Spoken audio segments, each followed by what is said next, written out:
रुख करेंगे। जिनेवा में प्रस्तावित ईरान डील फिलहाल अटक गई है। अमेरिका के उपराष्ट्रपति जेडी वेंस का स्विट्जरलैंड दौरा रद्द हो गया है। तकनीकी वार्ता की योजना अभी फाइनल नहीं हुई है। अमेरिकी प्रतिनिधि मंडल तैयार है, लेकिन बातचीत पर संशय। अगले कदम को लेकर जल्द अपडेट देने की बात कही गई है।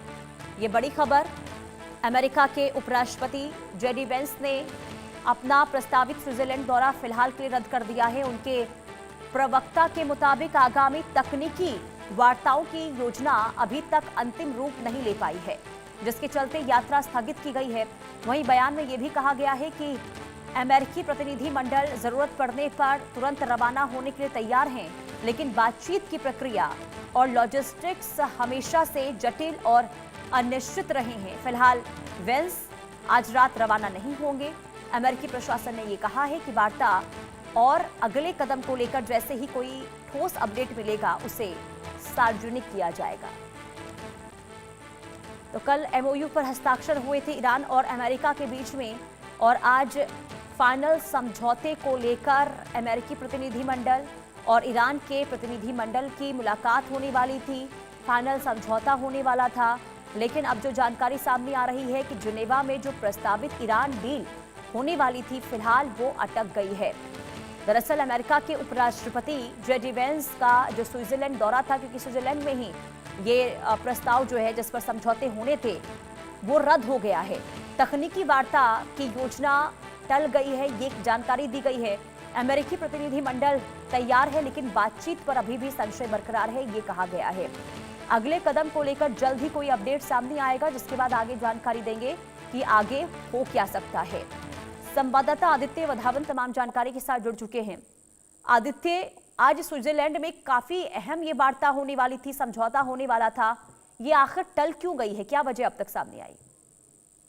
जी देखिए, कहीं ना कहीं जो एमओयू साइन हुआ था अमेरिका और ईरान के बीच में, उसमें कहीं ना कहीं ऐसे कुछ इश्यूज थे जो ईरान को भी पूरी तरीके से मंजूर नहीं थे। और हम देख रहे हैं किस तरीके से Israeli prime minister Benjamin Netanyahu, जो इजरायल के फार राइट मिनिस्टर है बेन गवीर, उन्होंने सीधे तौर पे बोला कि हम जो है ये एमओयू से सहमत नहीं है, क्योंकि ये सिक्योरिटी के पर्सपेक्टिव से ठीक नहीं है। और हमने देखा कैसे इजरायल के कंटिन्यूस अटैक हो रहे हैं लेबनान में, डिस्पाइट कि एमओयू डिजिटली साइन हुआ अमेरिका और ईरान के बीच में। और कहीं ना कहीं अभी भी इजरायल की वही मांग है कि ईरान पूरी तरीके से अपना न्यूक्लियर आर्सेनल खत्म कर दे।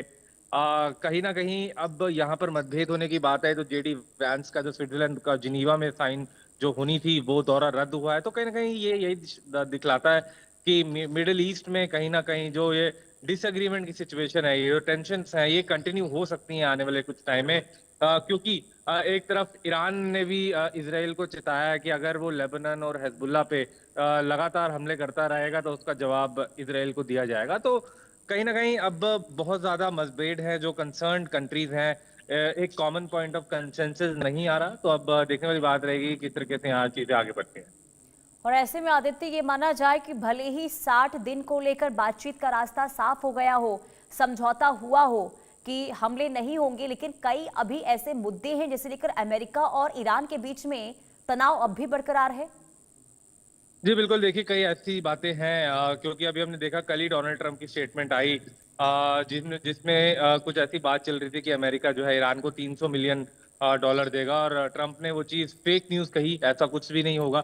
और कहीं ना कहीं अभी ट्रंप की ऐसी कोई मंशा नजर भी नहीं आ रही कि वो ईरान के जो फ्रोजन एसेट्स हैं उसको अनफ्रीज करे, जो सैंक्शन ईरान पे लगे हुए हैं, अमेरिका ने लगाए हैं। तो अब यहाँ से कहीं ना कहीं पूरी स्थिति ये है कि अब क्या कोई एक कॉमन पॉइंट ऑफ कंसेंसस आ पाएगा अमेरिका और ईरान में, ये देखने वाली बात रहेगी। जी ठीक है आदित्य, अब देखना यही होगा कि आगे होता क्या है अमेरिका और ईरान के बीच में। आप बने रहिए, आगे भी आपसे जानकारी लेंगे। तो कुल मिलाकर देखिए, एक तरफ जो आज समझौता होने वाला था वो टल गया है, लेकिन बड़ी खबर आपको ये बता दी कि ईरान पर लगी नौसैनिक नाकेबंदी खत्म हो गई है। अमेरिकी वॉरशिप ईरानी बंदरगाह से पीछे हटे हैं। एमओयू साइन होते ही अमेरिका का फैसला, सेंटकॉम ने एक्स पर इसकी पुष्टि कर दी है। राष्ट्रपति ने निर्देश पर हटी नाकेबंदी, यानी कि राष्ट्रपति ने जो निर्देश दिए जिसके बाद ये नाकेबंदी हटा दी गई है। अब नहीं रोके जाएंगे ईरानी जहाज, ये सेंटकॉम की ओर से कहा गया है।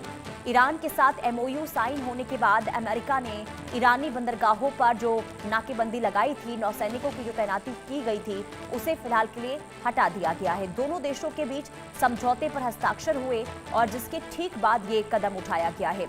अमेरिकी सेंट्रल कमांड यानी कि सेंटकॉम ने सोशल मीडिया प्लेटफॉर्म पर इसकी जानकारी दी है।